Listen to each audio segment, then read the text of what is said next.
Ao ampitombona ao amintsika rehetra ny havana ny fahasoavana ary faly miarabantsika miditra indray amin'izao volana me izao hiaraka amin'ny loha hevitra vaovao manao hoe mitaridalana ny fanahy masina.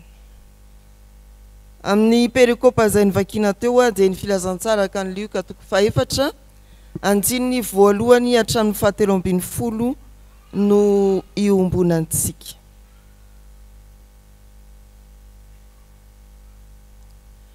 Mila pitaridalana ny olona rehefa mandeha amin'ny tany tsy fantatry, rehefa mizahatany, rehefa mitady adresy na fonenan'olona tiana ho hita.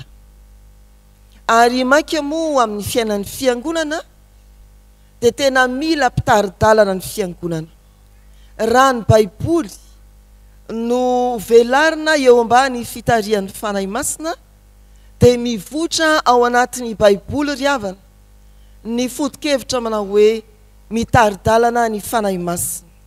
Ny fanahy masina no tena mpitaridalana mahomby indrindra araka ny fampianaran'ny Baiboly. Santionany ny filazantsara ka ny Luka 4 andininy 17. Amin'ny ity alahady voalohany atao anatin'ny volana mety dia hotrandrahantsika amin'ny Baiboly manontolo zany manao hoe mitaridalana ny fanahy masina. Hatrany am-boalohany araka ny voalaza ao amin'ny Baiboly dia mitarika ny fanahy masina.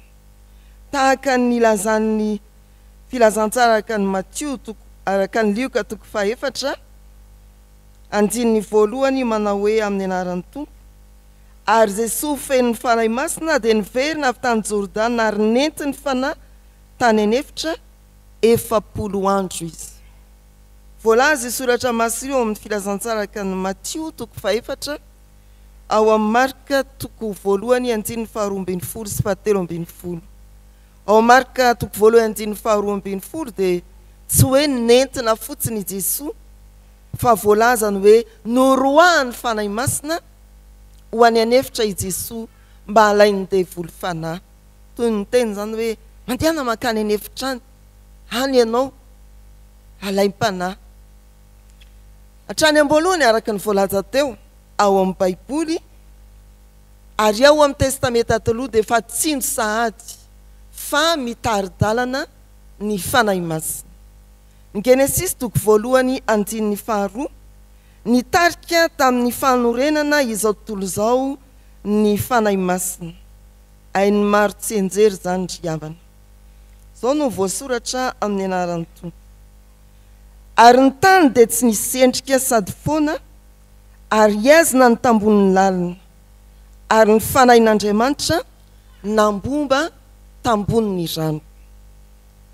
Raha nitondra ny zanak'Israely ivoaka ny fanandevozana tany Egipta Andriamanitra dia voamarika koa ao amin'ny bokin'ny Exodus 17 andininy 120 ny filazana manao hoe amin'ny anaran'ny Tompo. Ary Jehova nandeha teo alohany tamin'ny andro raha antoandro hitaridalana azy ary tamin'ny andro hafa no ny alina ho fanazavana ho azy andianany andro aman'alina. Tena andro aman'alina ny fitarian-dalana ataon'Andriamanitra. Tandindo ny fanahy masina ny atao hoe andro hafa amin'ny alina ary ny andro raona amin'ny atoandro. Fanahy masina mitaridalana andro aman'alina. Bokin'ny Exodus izay teo ambany masontsika tamin'ny vakiteny Ezekela tamin'ny vakiteny eo amin'ny 17:5 dia misy filazanany amin'izany fanahin'Andriamanitra nitarika any Ezekela. Izany ry havana no ilazana amintsika hoe raha ao amin'ny testamenta taloha ireo ohatra anankitelo tao amin'ny soratra masina no tsongaina ireo dia milaza fa hatrany am-piandohana namakivaky ny tantaran'ny zanak'Israely ao amin'ny testamenta taloha hatrany amin'ny mpaminany dia hita fa misongadina mitaridalana ny fanahy masina. nanotrina tamin'ny asa famoronana nataon'Andriamanitra izy nitarika ny Israely tamin'ny fivoahana avy any amin'ny tany nanandevozana izy andro manalina ary nanampy ny mpaminany ahatanteraka ny asa fanompony izy. Tsy mbola miova Andriamanitra ry havana, maniraka ny fanahy masina izy ary eto amin'izao lioka toko 4 izao dia mitarika amin'ny lalana sarotra fa tsy nanary akory. Takizay nitariana ny zanak'Israely tany anefitra fa tsy very ny zanak'Israely tafavoaka ho amin'ny tany Kanana izy. Raha ao amin'ny fisedraly ianao ankehitriny atao hoe feno fanahy masina ka noroahana tahaka an'i Jesoa mba alaim-panahy miditra any amin'ny tany efitra ny fiainanao, tsy misy na inona na inona tsaronao fa atao tsy misy nizaniza koa azy dia tsarovy fa eo Andriamanitra andriafo andraona fanahy mitaridalana anao hivoaka izany tany efitra izany, hivoaka izany tsy fisinana inona na inona izany hatramin'ny vahaolana tadiavinao tsy misy fa eo Andriamanitra tonandrokanao ho any anefitra izy tahaka ny nandroanan'i Jesoa feno fanahy Jesoa fanentin'ny fanahy tany anefitra dia izany koa no hitondran'Andriamanitra anao eo amin'ny toerana misy anao io ankehitriny. Tsy very ianao raha ny amin'ny tany tsy misy ninona atao hoe hatramin'ny vahaolana azy fa eo Andriamanitra mitaridanana amin'ny alalan'ny fanahy masina hiala maina ny devoly. Eo amin'ny lioka toko 4 andiny voalohany hatramin'ny 17 raha horaisika ireo rehetra ireo ho amin'ity faharoa ity ao amin'ny filazantsara izay fizarana anankiray miavaka ao amin'ny Baiboly. Jesoa dia notarihan'ny fanahy masina ho amin'ny ady ara-panahy, tsy ady amin'ny ara-nofo ihany ka hoe tsy fisikanina. Eo amin'ny fakapanahy voalohany no notarihan'ny fanahy ny Jesoa fatao koa ny amin'ny voninahitra, ny arena, ny fahefana. Ny fakapanahy faharoa dia no hoe miankoko fehataonatrehako fa omeko anao izao tontolo izao. Ny fakapanahy fahatelo dia ny hoe mianjera any ambany any, fahefana. Ry havana malala, tany anefitra tena toerana tsy nisy fialofana, mangina, fahasairanana araka ny voalaza teo nanjo ny zanak'Israely izany fa nitondran'Andriamanitra ny Jesoa teo ambany fitarihan'ny fanahy masina koa tany anefitra. Fataony nampisehoan'i Jesoa ny hery ny tenin'Andriamanitra na maliny hatrany hatrany ny devoly amin'ny hoe voasoratra hoe tsy pio havana fa ny lioka toko 4 andininy 4 no tsenjery mofinaina ho antsika fiangonana amin'ny ty volana mety ilay manao hoe Jesosy namaly azy hoe voasoratra hoe tsy ny mofo ihany no ivelomany olona. Valiana amin'ny tenin'Andriamanitra eo ambany fitarihan'ny fanahy masina ilay mampahatsiaro ny zavatra rehetra ny fakapanahy afafy ny devoly manoloana antsika. Fahavoazana roa lavaka, telo lavaka, fidinana ambany dia ambany eo amin'ny fiainan'ny zanak'olombelona, ny nanaovany Adama sy Eva tsinotsinona ny tenin'Andriamanitra ao amin'ny Genesis toko 7. Raha tamin'izany mantsy no nambara mazava tamin'ny alalan'ny Adama sy Eva no hoe tsy izany ny tenin'Andriamanitra fa hoe azonareo hinanana ny zavatra rehetra afa-tsy ny azo fahalalana ny tsara sy ny ratsy tsy ho toy izao tontolo izao.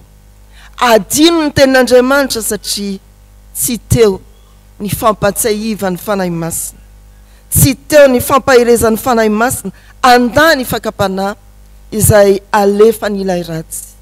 Ato raha nitarika ny fanahy masina nametraka ny Jesoa tany anefitra dia nametraka ny teny teo ambavany koka nahafany namaly ankitsirany ny fakapanahy tamin'ny tenin'Andriamanitra arak'izay nisehoany ny fakapanahy. Ry havana malala rehetra ao amin'ny tompo entiny devoly any anefitra isika tsy hoe amin'ny fahasairanana ara-nofo ihany toy ny tsy fisikanina entiny devoly ananefitra entiny fanahy masina any anefitra isika mba halan'ny devoly fanahy ny amin'ny fiainatsika manontolo eny an-tranony atao hoe fifaninanana amin'ny herin'Andriamanitra mianjera any ambany any fa izao ny fandresena enti mandresy ny fakapanahy dia ny fanekenao ho tarian'ny fanahy masina ka atsiaro ny tenin'Andriamanitra entina manohitra ireny fakapanahy ireny. Raha ny famarana araka ny 10 minitra teo dia voalazany hoe nandao azy aloha ny devoly. Tenke averentsika vakina fa misy hevitra lalina ao amin'izany filazantsara araka ny Luka 4:7-20 zany. Hoy ny soratra masina amin'ny anaran'i Jesosy, rehefa nahatapitra izay fakapanahy rehetra ny devoly, nandao azy tanteraka ve? 3-0 ny baolina fa ho avy ny fihodinana manaraka. Tsy afa-po amin'izay fandreseny ny devoly. Ary hitantsika izany amin'ny tantaran'ny zanak'Israely namakivaky ny hevitra nandresy ny zanak'Israely dia indro tonga indray ny fahavalo manaraka. Izany mandrakariva ny fiainatsika kristianina riavana. Ka raha tsy manaiky ny fitarian'ny fanahy masina isika ao anatin'ny endrim-piainana mamakivaky ny hevitra ety amin'izao tontolo izao dia ho resy an-dalana ihany. Hintsana eny amin'ny asa-dalana angamby ianao. Mety eza ho tarian'ny fanahy masina tahaka ny Jesosy dia andresy. Tsy afa-po teo amin'io Luka 4:7-20 io ny devoly fa mbola ho avy izy. Ary zany nanjoan'i Jesosy tany Getsemane ny taraina hoe reo mba hiala amin'ity kapoaka mangity ity. Fakapanahy reny riavana fa mbola nandresy ihany i Jesosy tao Getsemane. Riavana malala, tsy manome lalana mora mandrakariva ny tompo raha mitari-dalana amin'ny alalan'ny fanahy masina. To mandroaka atsika azy izy ary mametraka atsika eo amin'ny toerana tena sarotra tsy ara-nofy ihany toy ny tsy fisikanina ka manona amin'ilay fakapanahy voalohany fa ara-panahy indrindra koa. Ny ianterantsika dia ny hoe ilay fanahy mitari-dalana atsika ka mametraka atsika amin'ny toerana anankiray mety sarotra ara-panahy, mety sarotra ara-nofo, ara-materialy. Io fanahy ihany no hitondra atsika amin'ny fandresena ka ampiala-maina ny devoly. Tandremo anefa misy teny manandanjo eo amin'ny 7:20 manao hoe nandao azy izy aloha. Dia mety eza ho tarian'ny fanahy masina mandrakariva ka hivonika andresy na roviana ny devoly mbola hanemitra anao amin'ny fakapanahy. Mety eza ho tarian'ny fanahy masina mba andresy tahaka ny Jesosy. Fa raha hoany amin'ny epistily indray isika izay atao hoe fizarana mamaraparana koa ny Baiboly dia mbola hitantsika ao ihany izany fitarian'ny fanahy masina izany. Ny fanahy masina dia mitarika ny fiangonana. Ao amin'ny tantaran'ny fiangonana voalohany voalaza ao amin'ny asan'ny apôstôly sy mamakivaky ny epistily ary ho mandrakizay any amin'ny apokalipsy mbola misy fanahy masina mitarika. Ao anatin'izany ny fiainan'ny fiangonana eo am-piandrasana ny fiavian'ny tompo. Asan'ny apôstôly 2:20 izay novakina tamintsika teo mbola mifameno tsara ny filazantsara ka ny Luka 4:20. Jesosy Kristy feno fanahy masina tsy nandeha amin'izay tiany ale fa nenty ny fanahy masina.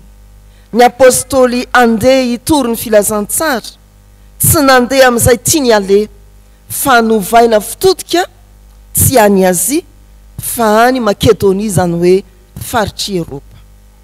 Izany riavana ny fomba an'Andriamanitra rehefa mitari-dalana amin'ny fanahy masina.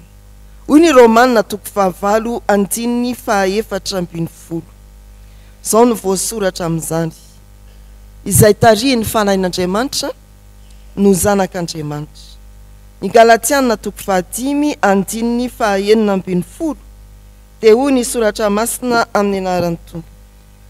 Mandihana araka ny fanahy dia tsy ahatanteraka toy izy hoe ny filany nofo ianareo mandiana araka ny fanahy dia tsy hahatanteraka ny filany nofo ianareo izany fandehanana araka ny fanahy izany no voatsipika atao amin'ny filazantsara araka ny lioka toko faefatra tsy tanteraka tao amin'ny Jesosy ny filany nofo no reseny zany satria ny taridalana azy ny fanahy masina ny ekeny homba azy ny fanahy masina mbola izany koa no ampaherezany soratra masina antsika mandiana araka ny fanahy dia tsy hahatanteraka ny filany nofo ianareo ny mino rehetra dia zanak'Andriamanitra raha mamela ny tenany ho tarihan'ny fanahin'Andriamanitra ny zavatra tsy maintsy ho tsarotsika ampamakivakiana ny lalan'ny fanompoana dia ny hoe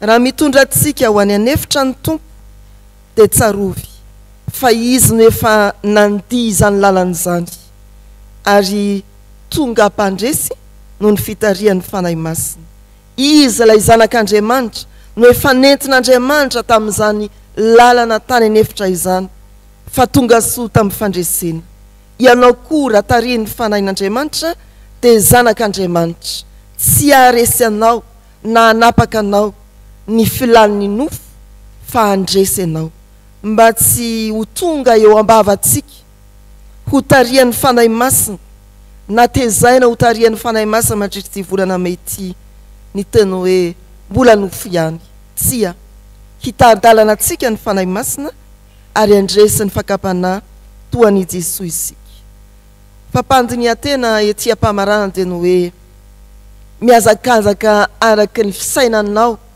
sy ny eritreritrao ihany ve anao sa havelanao hitarika anao ny fanahy masina manomboka izao avelao izy hitaridalananao amin'ny alehanao amin'ny fiainanao ara-panahy ary amin'ny fanapahan-kevitra ho raisinao rehetra tsy very lalana riavana izay manaiky ho tarihan'ny fanahy masina nandresy Jesosy satria nanaiky ny fitarihan'ny fanahy masina raha maniry fandresena sy fanafahana koa ianao eo amin'ny fiainanao io ny fanahy masina angatao fa omen'Andriamanitra hitaridalana anao zany amen